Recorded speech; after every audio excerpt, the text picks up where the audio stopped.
Hello guys, turbo മൂവിക്ക് കയറാൻ പോവുകയാണ്. മാളർ ട്രാവലിലാണ്. കണ്ടിട്ട് റിവ്യൂയിലേക്ക്. ടർബോ ഇന്നലെ തന്നെ കണ്ടു.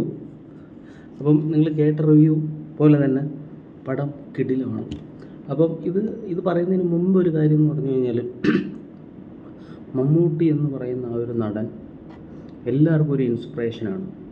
ഈ പ്രായത്തിലും പുള്ളിക്കാരൻ എന്ത് എഫേർട്ട് എടുത്താണ് ചെയ്യുന്നത് എന്ന് നമ്മൾ സിനിമ കാണുമ്പം നമ്മൾ കോരിത്തരിച്ചു പോകുന്ന ഒരു സംഭവം അതാണ്. അപ്പം എന്താണ് മമ്മൂട്ടി ഒന്നും അടിയൊക്കെ അത്ര ഫ്ലെക്സിബിൾ അല്ല എന്നൊക്കെ പല ആൾക്കാരും അതൊരു ഫാൻ ബേസ് കൺസെപ്റ്റാണ്. നമുക്കിപ്പോൾ ഒരു മനുഷ്യനില്ലേ, ഒരു ലിമിറ്റ് കഴിഞ്ഞ് കഴിഞ്ഞാൽ നമുക്ക് ഈ ഡൂപ്പുകൾ ചെയ്യുന്ന കാര്യങ്ങളൊന്നും നമ്മളെ കൊണ്ട് ചെയ്യാൻ പറ്റില്ല. അത് ആരെയെന്ന് പറഞ്ഞാൽ കൊണ്ട് ചെയ്യാൻ പറ്റത്തില്ല.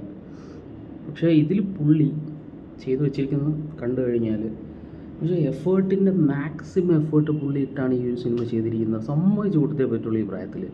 ഞാൻ ആദ്യമേ പറയാം, ഞാൻ പണ്ടൊരു മോഹൻലാൽ ഫാനായിരുന്നു. ഇപ്പോൾ ഫാൻ ബേസ്ഡ് അങ്ങനെ പ്രത്യേക കാര്യമൊന്നുമില്ല. എനിക്കിപ്പോൾ ഇഷ്ടം പക്ഷേ മമ്മൂട്ടിയാണ്. അതെന്താണെന്ന് എനിക്ക് ചോദിച്ചു കഴിഞ്ഞാൽ എനിക്കറിയില്ല. ചിലപ്പം ഈ യൂത്തിൻ്റെ ഒരു മാതൃകയാണ് സത്യം പറഞ്ഞ മമ്മൂക്ക.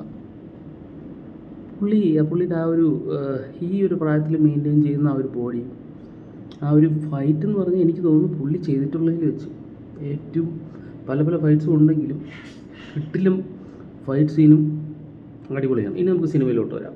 സിനിമ എന്ന് പറയുന്നത് വെച്ചാൽ ഒരു പക്ക എൻ്റർടൈനറാണ്. സിനിമ തുടങ്ങിക്കഴിഞ്ഞാൽ ഇൻ്റർവെൽ ആവുമെന്ന് നമ്മൾ അറിയത്തില്ല. അത് കഴിഞ്ഞു ഇൻ്റർവെല്ലിന് ശേഷം പടം ചേസും ഒക്കെ ആയിട്ട് ഒരു വേറെ ലെവലാണ്. ആ ഒരു വെച്ചാൽ നമുക്ക് നമ്മൾ അറിയില്ല സിനിമ തീരുന്നത്. അത്രയ്ക്ക് സ്പീഡിലാണ് സിനിമ പോകുന്നത്. അപ്പോൾ വൈശാഖിൻ്റെ ഡയറക്ഷനും മിഥുൻ മാനുവിൻ്റെ സ്ക്രിപ്റ്റും അതുപോലെ തന്നെ കോമഡി എല്ലാം മിക്കവാറും എല്ലാം കോമഡി വർക്കായി.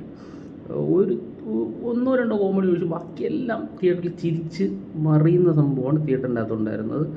പടം ലാസ്റ്റ് ക്ലൈമാക്സ് ഒരു പൊളിയുണ്ട്. അത് നിങ്ങൾ കണ്ടു തന്നെ മനസ്സിലാക്കുക. ഒരു പടത്തിലൊരു ട്വിസ്റ്റുണ്ട്.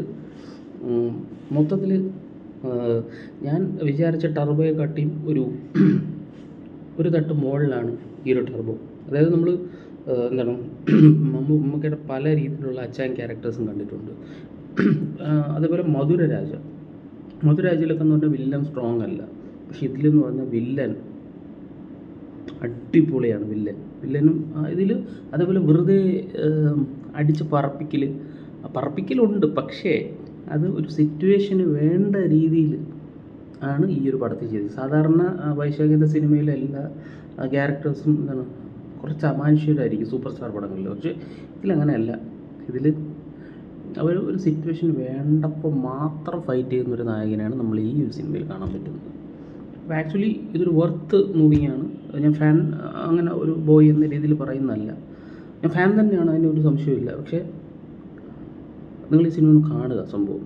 കാരണം എന്ന് വെച്ച് കഴിഞ്ഞാൽ എന്താണ് മൊത്തത്തിൽ ഒരു ഫെസ്റ്റിവൽ മൂഡിൽ നമുക്ക് അടിച്ച് പൊളിച്ച് സന്തോഷമായിട്ട് ഇറങ്ങി വരാൻ പറ്റുന്നൊരു സിനിമയാണ് Turbo. So watch in theatres only. Don't wait for OTT. So thank you for watching.